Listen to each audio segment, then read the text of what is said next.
কামোৰ কামোৰ এই কবিতা ৰচকময় কবিতা পাঠ্যক্ৰমত আহিব লাগে মই নেৰিম এতিয়াই হওকচোন ছাৰ এতিয়াই হওক কবিতাৰ বিপ্লৱ আনিব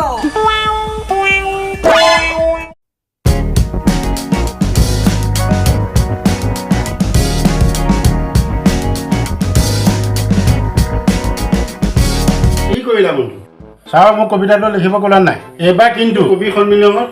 ছাৰৰ কবিতাটোহে পাঠ কৰিম গম পাইছো বন্ধু এইবাৰ কবি সন্মিলনত গোটেই মুধা পোতা কবিৰ সমাহাৰ হ'ব আৰু তুমি যেতিয়া মোক সিদিনাখন ক'লা যে মই ছাৰৰ কবিতা এটা মানে আবৃত্তি কৰিব খুজিছোঁ তেতিয়াই মই ছাৰক অলৰেডি কৈ দিলোঁ যে ছাৰ মোৰ বন্ধুৱে আপোনাৰ কবিতা এবাৰ পাঠ কৰিব তেখেতে অলৰেডি লিখি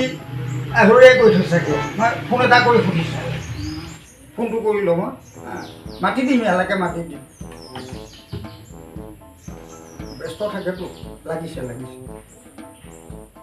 ছাৰ মই কৈছিলোঁ যে সেই মোৰ বন্ধু ঘৰ ওলালি নহয় লিখিলে নে কবিতাটো আহি আছিলে আহি আছে মোৰ ওচৰতে আহক আপুনি লৈ আহিছে লিখি লৈ আহিছে হয় ছাৰ মানে আপোনাৰ কবিতা পাঠ কৰিবৰ কাৰণে একেবাৰে উদ্বাউল হৈ আছে গম পাইছে নাই মুধা পোতা বহুত এইবাৰ কবি আহিব গম পাইছেনে তাৰ মাজতে একক মানে প্ৰক্ষেপ কৰি পেলাই আপোনাৰ কবিতাৰ জনপ্ৰিয়তা আনিবলৈ আহক ছাৰ আহক মোৰ ভইচত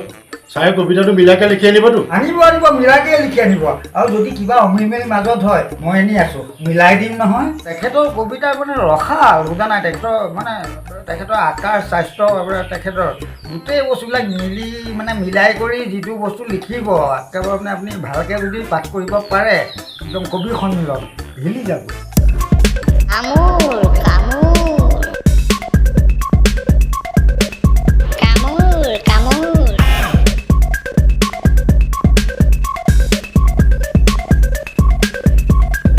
হে চন্দ্ৰগুপ্ত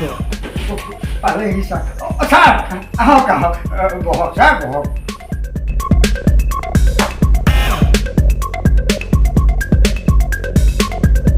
এতিয়া কবিতা কোনে পাঠ কৰিছে ছাৰ মই যে কৈছিলোঁ এখেতেই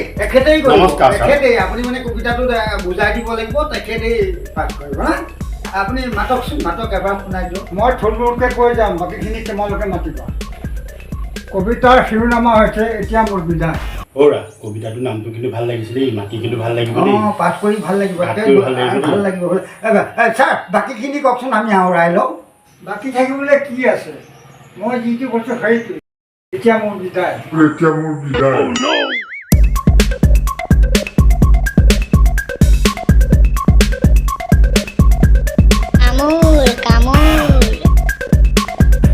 হৌৰা কবিতা একোৱেই নাই দেখোন এতিয়া মোৰ বিদায় কাকে মাতিব লাগিব হয় নেকি?